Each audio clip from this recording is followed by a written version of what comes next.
अब तक हमने बीएससी थर्ड ईयर के पेपर नंबर फर्स्ट की थर्ड यूनिट विश्लेषित फलन का अध्ययन किया है।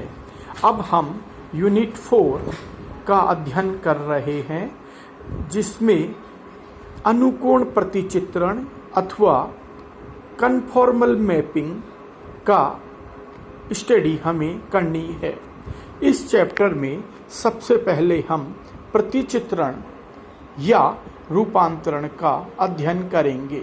इसकी परिभाषा के लिए माना W = FZ = U + iota_v, जहाँ U = UXY, V = VXY, equation number 1 ये मान लिया अपन ने। इस समीकरण 1 के द्वारा फलन के प्रांत D में Z समतल के प्रत्येक बिंदु XY के संगत W समतल में एक बिंदु UXY विद्यमान होता है। यानी Z समतल में कोई बिंदु XY है तो उसका समवर्ती, उसका प्रतिबिंब W समतल में क्या होगा, UV विद्यमान होता है। तब समीकरण 1 में परिभाषित संगति को हम Z समतल तथा W समतल के बिंदुओं के मध्य प्रतिचित्रण या रूपांतरण कहते हैं। एक एग्जाम्पल से ये बिल्कुल क्लियर हो जाएगा। अपने को फलन दे रखा है W = FZ = Z + 1 - iota। हमें Z समतल में इन रेखाओं का x = 0 मतलब y अक्ष, y = 0 मतलब x अक्ष, x = 1 मतलब वह रेखा जो y अक्ष के समांतर है तथा y = 2 जो x अक्ष के समांतर है के W समतल में प्रतिचित्रण अथवा रूपांतरण ज्ञात करने हैं। तो चूंकि W = होता है Z प्लस दिया हुआ है W = Z + 1 - iota, W बराबर है U + iota_v = Z का मान रख दिया x + iota_y + 1 - iota। Real part इकट्ठे कर लिए, x + 1 + iota कॉमन निकाल लिया, इनमें y - 1 अलग अलग कर लिए, U = x + 1 V = y - 1। यानी हमें Z समतल में ये दे रखा है x = 0 मतलब y अक्ष का समीकरण, y = 0 मतलब x अक्ष, x = 1 यह जो y इसके समांतर है और y = 2 जो x अक्ष के समांतर है। इन चारों से घिरा हुआ एरिया अपने को ये D दे रखा है। इसका समवर्ती हमें W प्लेन में ज्ञात करना है। तो सबसे पहले अपन x = 0 अर्थात x अक्ष का समवर्ती दिए गए रूपांतरण के द्वारा ज्ञात करते हैं। जब x = 0 तो यहाँ x का मान रख दिया तो U = 1, ये समवर्ती आ गया। जब x = 1 तो यहाँ रख दिया, x = 1 रखा तो U = 2। इसी प्रकार से y = 0 तब v = y - 1 है, y की जगह 0 लिख दिया तो v = -1। जब y = 2 है तो v = 2 - 1 = 1। यानी इन चारों रेखाओं के समवर्ती हमने W प्लेन में ज्ञात कर लिए। इनको हम ड्रॉ करते हैं, W प्लेन में इसका प्रतिबिंब देखते हैं। तो v = -1 ये रहा, ये v = 0 है, u अक्ष मतलब v = 0, ये हो गया v - 1, v = -1, ये हो गया v = 1, ये हो गया u = 1, ये मूल बिंदु है, ये u = 1 हो गया और ये u = 2 हो गया। तो इनसे घिरा हुआ एरिया जो D' है वो इस एरिया का समवर्ती है। ये अपने को ज्ञात करना था। तो आप प्रतिचित्रण की आपने देखा एक एग्जाम्पल, इसके ऊपर बेस्ड एग्जाम्पल पढ़ा। अब हम पढ़ते हैं अनुकोण प्रतिचित्रण तथा तुल्यकोणीय प्रतिचित्रण, conformal mapping and isogonal mapping. तो इसको डिफाइन करते हैं। माना रूपांतरण प्रतिचित्रण U = UXY तथा V = VXY के अंतर्गत Z समतल के बिंदु P x0 y0 या उसको अपन PZ0 कह लें, Z0 मतलब जो ये x0 y0 था उसको मैंने Z0 कह लिया, का प्रतिचित्रण W समतल में P' U0 V0 या P' W0 जहाँ U0 V0 क्या माना है W0 है। यानी अपन ने क्या माना कि इस Px0y0 का समवर्ती, मैंने समवर्ती कह लो, प्रतिबिंब कह लो, इमेज कह लो, है ना, P'(U0V0) है। माना जेड समतल में दो अवकलनीय वक्र, अवकलनीय वक्र मतलब जिस वक्र के प्रत्येक बिंदु पर स्पर्श रेखाएं खींची जा सके, प्रत्येक बिंदु पर डिफरेंशिएशन किया जा सके, डिफरेंशिएशन का मान परिमित हो, तो उसे अपन क्या कहेंगे, अवकलनीय वक्र। माना जेड समतल में दो अवकलनीय वक्र C1 तथा C2 हैं जिनका प्रतिच्छेदन बिंदु P(Z0) है। माना वक्र C1 तथा C2 पर क्रमशः दो बिंदु, एक बार मैं आपको इसका फिगर बता देता हूं, फिर ये सारी चीज अपन पढ़ेंगे। ये अपने को जेड समतल है, दो अवकलनीय वक्र दे रखे, एक C1 है और एक C2 है। अवकलनीय इसका मतलब इसके प्रत्येक बिंदु पर dy/dx अर्थात टेंजेंट साई का मान परिमित है, अनंत नहीं है, dy/dx विद्यमान है। फिर क्या कहा कि इनका प्रतिच्छेदन बिंदु क्या माना है, Z0 है, P(Z0) है। इसके साथ ही माना कि बिंदु Z0 के समवर्ती C1 तथा C2 पर दो बिंदु Z1 तथा Z2 है, बिल्कुल पास पास में है ये बिंदु, है ना, जिनके मध्य प्रतिच्छेदन कोण अल्फा है। अब वापस अपन आते हैं, जो मैंने बोला है वो मैं लिखा हुआ दिखा देते हैं। C1 तथा माना वक्र C1 तथा C2 पर क्रमशः दो बिंदु Z1 तथा Z2 हैं। W समतल में वक्र C1 तथा C2 का समवर्ती या प्रतिबिंब वक्र Γ1 तथा Γ2 है तथा बिंदु P तथा बिंदु Z1 तथा Z2 के समवर्ती प्रतिबिंब W समतल में क्रमशः W1 तथा W2 हैं। माना जेड समतल में प्रतिच्छेदन बिंदु P(Z0) पर प्रतिच्छेदन कोण अल्फा है। अब यदि W समतल में वक्रों Γ1 तथा Γ2 के प्रतिच्छेदन बिंदु P'(W0) पर भी प्रतिच्छेदन कोण अल्फा ही हो तथा कोण की अभिदिशा डायरेक्शन भी समान हो, यानी कोण का परिमाण अल्फा समान हो और उसकी डायरेक्शन भी समान हो, तब यह प्रतिचित्रण कन्फॉर्मल मैपिंग कहलाती है, अनुकोण प्रतिचित्रण कहलाती है। परंतु यदि प्रतिच्छेदन बिंदु पर प्रतिच्छेदन कोण तो समान है परंतु अभी दिशा डायरेक्शन सेम नहीं है, यानी उसमें यदि एंटी क्लॉक है तो इसमें क्लॉकवाइज हो, यानी अभी दिशा समान नहीं हो, तो फिर यह रूपांतरण तुल्य कोणीय प्रतिचित्रण कहलाता है। तब यह रूपांतरण प्रतिचित्रण तुल्य कोणीय प्रतिचित्रण कहलाता है। तो जेड समतल में तो मैंने आपको बता दिया। अब डब्ल्यू समतल में बात करें तो C1 का प्रतिबिंब Γ1 है, C2 का प्रतिबिंब Γ2 है, इस P(Z0) का समवर्ती P(W1) है।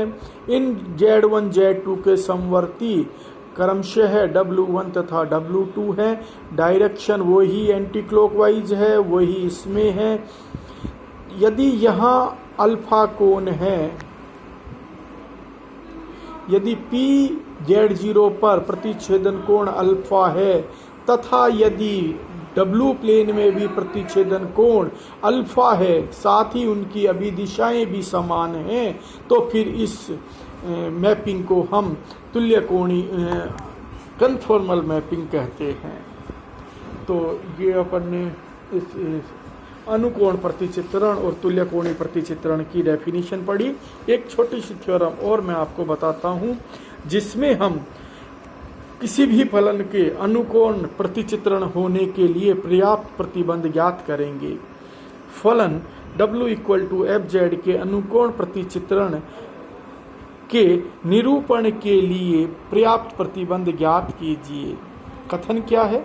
माना Fz z समतल के प्रदेश या प्रांत D में विश्लेषिक फलन है तथा D में f'(Z0) not equal to 0 for all Z belongs to D, तब प्रतिचित्रण W=Fz D के प्रत्येक बिंदु पर अनुकोण प्रतिचित्रण होता है। यानी क्या हो कि यदि फलन विश्लेषिक फलन हो और डी के किसी भी बिंदु पर उसका मान नॉट इक्वल टू 0 हो तो फिर वो है फलन, तो वह फलन अनुकोण प्रतिचित्रण कहलाता है। ये अपने को सिद्ध करना है। सॉल्यूशन में वो की वही लिखेंगे, जेड प्लेन है, दो अवकर्णीय वक्र है C1 और C2 जिनका प्रतिच्छेदन बिंदु P Z0 है। Z0 के समवर्ती दो बिंदु पास में निकटवर्ती बिंदु Z1 तथा Z2 हैं। Z1 और Z2 पर निश्चित स्पर्श रेखाएं खींची जा सकती हैं। Z1 पर जो स्पर्श रेखा है ये PZ0 पे स्पर्श रेखा है जो x अक्ष के साथ अल्फा कोण बनाती है और इसके लिए C2 के लिए अल्फा 2 कोण बनाती है। इनकी अपन बात करें डब्लू प्लेन में तो C1 और C2 जो अवकलनीय वक्र हैं उनके समवर्ती क्रमशः गामा 1 तथा गामा 2 है। इनके प्रतिच्छेदन बिंदु PZ0 का समवर्ती यहाँ P'W0 है। Z1 Z2 के समवर्ती क्रमशः W1 तथा W2 हैं। इस बिंदु P पर गामा 1 और गामा 2 पर दो निश्चित स्पर्श रेखाएं खींची जा रही हैं जो x अक्ष के साथ क्रमशः u अक्ष के साथ क्रमशः बीटा 1 तथा बीटा 2 कोण बनाती है। ये जो मैंने बोला है वो मैं अब यहाँ पे आपको लिखा रहा हूँ। माना Z समतल में C1 तथा C2 दो अवकर्णीय वक्र हैं जिनका प्रतिच्छेदन बिंदु PZ0 है। बिंदु PZ0 पर दो निश्चित स्पर्श रेखाएं हैं जो कि x अक्ष के साथ क्रमशः अल्फा 1 तथा अल्फा 2 कोण बनाती है। मैंने बताया आपको। माना C1 तथा C2 पर बिंदु Z0 से R दूरी पर दो निकटवर्ती बिंदु Z1 तथा Z2 हैं। तब यानी Z1 और Z0 किसके बराबर? R के बराबर। Z2 माइनस Z0 बराबर क्या? R।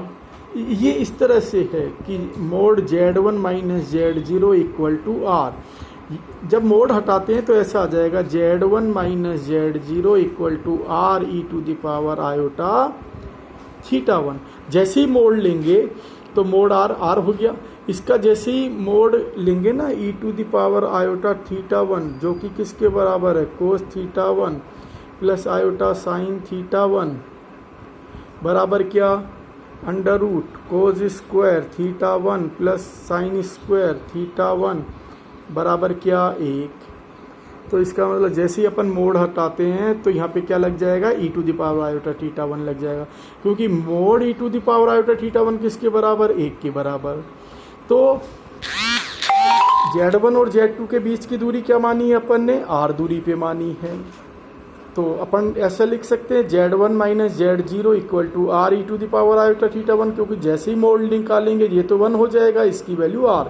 इसी प्रकार से Z2 भी Z0 से R दूरी पे है तो मोड लेंगे तो वही R नंबर 1। जहाँ चूंकि निकटवर्ती बिंदु है तो जब R टेंस टू 0 है तो ये थीटा 1 किसकी तरफ जाएगा? अल्फा 1 की तरफ जाएगा। थीटा 2 किसकी तरफ जाएगा? अल्फा 2 की तरफ जाएगा।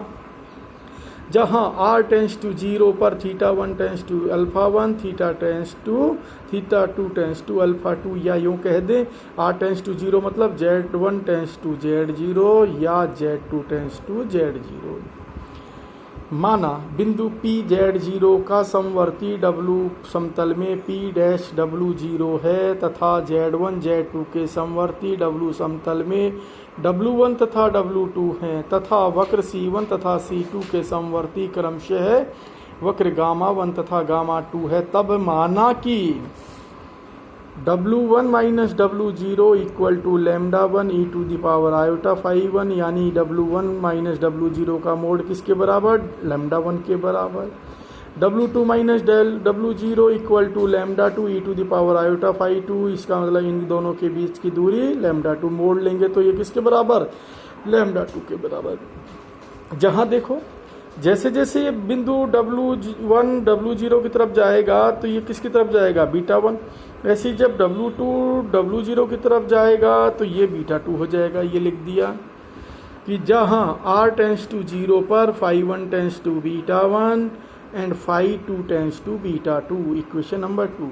अब क्या दे रखा है, दिया है कि एफ जेड जेड समतल के प्रदेश डी में विश्लेषिक है, अतः यह बिंदु Z0 पर भी अवकलनीय होगा। प्रत्येक बिंदु पे अवकलनीय होगा तो Z0 भी उसमें डी में स्थित है तो Z0 पर भी अवकलनीय होगा। विश्लेषिक फलन की क्या परिभाषा, कोई फलन विश्लेषिक फलन कहलाता है किसी प्रदेश डी में यदि वह उसके प्रत्येक बिंदु पर अवकलनीय हो।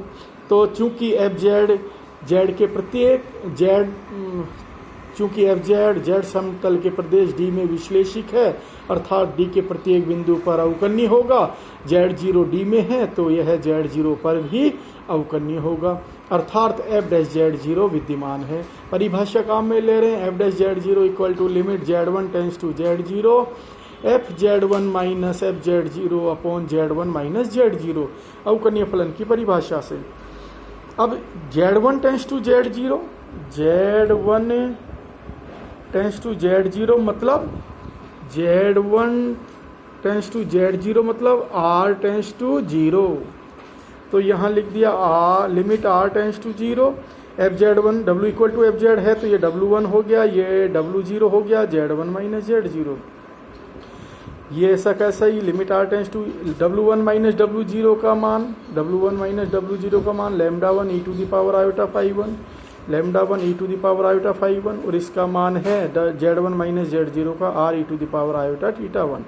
लिमिट ये λ1 upon R e to the power iota theta 1 minus e to the power iota ये ऊपर चला गया phi 1 minus theta 1 equation number 3। Real part को देखें, दिया है कि F dash Z is not equal to 0 for all Z belongs to D implies F dash Z0 भी नॉट इक्वल टू 0, माना F dash Z0 equal to lambda E to the power iota phi lambda is not equal to 0।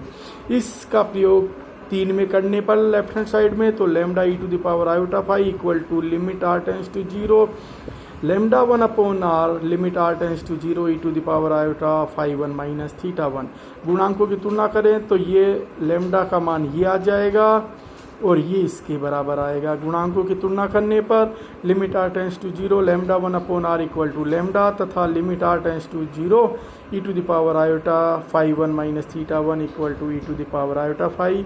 और जैसे ही ये lambda क्या है, यहाँ से lambda अगर मोड निकालें तो जैसे ही इसका मोड लें, जैसे ही मोड लेंगे इसका अपन तो ये तो 1 हो जाएगा mod E to the power iota phi, तो mod F dash Z0 equal to क्या लैम्डा, तो इस लैम्डा की जगह क्या लिख सकते हैं मोड एफ डैश Z0। और यहाँ पर देखिए दोनों तरफ ई हटा दें, आयोटा आयोटा हटा दें तो phi 1 minus theta 1 equal to phi और लिमिट R टेंस टू 0 पर फाई 1 किसकी तरफ है, बीटा 1 की तरफ है, पहले बता रखा है अपन ने। और R टेंस टू 0 पर थीटा 1 क्या है, अल्फा 1 है इक्वल टू फाई। इसको इधर ले गए तो beta 1 equal to alpha 1 plus phi equation number 5। इसी प्रकार हम सिद्ध कर सकते हैं कि प्राप्त कर सकते हैं कि beta equal to alpha 2 plus phi 5 और 6 से beta 2 minus beta 1 equal to alpha 2 minus alpha 1। इससे स्पष्ट है कि वक्रों गामा 1 तथा गामा 2 के प्रतिच्छेदन कोण, जैसे यहाँ पे प्रतिच्छेदन कोण क्या है, यहाँ प्रतिच्छेदन कोण क्या है, यहाँ अल्फा 2 माइनस अल्फा 1, यहाँ प्रतिच्छेदन कोण क्या है बीटा 2 माइनस बीटा 1 और ये दोनों बराबर हैं, ये दोनों बराबर हैं बीटा 2 माइनस अल्फा 1। इसका मतलब वक्रों गामा 1 तथा गामा 2 के प्रतिच्छेदन कोण वही है जो कि वक्रों C1 तथा C2 का प्रतिच्छेदन कोण है तथा दोनों कोणों की अभी दिशा भी अपन ने वही डायरेक्शन ली, जैसे Z1 Z0 की तरफ आ रहा है तो W1 W0 की तरफ आ रहा है, Z2 Z0 की तरफ आ रहा है तो W2 W0 की तरफ आ रहा है। इसका मतलब दोनों कोणों की अभिदिशा भी समान है और यही परिभाषा अनुकोण प्रतिचित्रण की है। फलतः दिया गया प्रतिचित्रण अनुकोण प्रतिचित्रण है, यही अपने को सिद्ध करना था। अब यदि अपने को किसी सवाल में किसी फलन को अनुकोण प्रतिचित्रण सिद्ध करने के लिए हमें क्या करना होगा, एक तो ये बताना पड़ेगा कि एफ जेड, एक फॉर्मूला अपने को प्राप्त हो गया कि किसी फलन एफ जेड को अनुकोण प्रतिचित्रण सिद्ध करने के लिए हमें दो चीज को प्रूव करना पड़ेगा। एक तो एफ अपने प्रांत के प्रत्येक बिंदु पर अवकलनीय हो, तथा नंबर 2 क्या प्रूव करना पड़ेगा कि उसका z के किसी भी मान पर वैल्यू 0 नहीं हो। f'(z0) is not equal to 0 अपने प्रांत के सभी बिंदुओं पर। इसके ऊपर बेस्ड क्वेश्चंस जो है वो आपको बुक से करने हैं।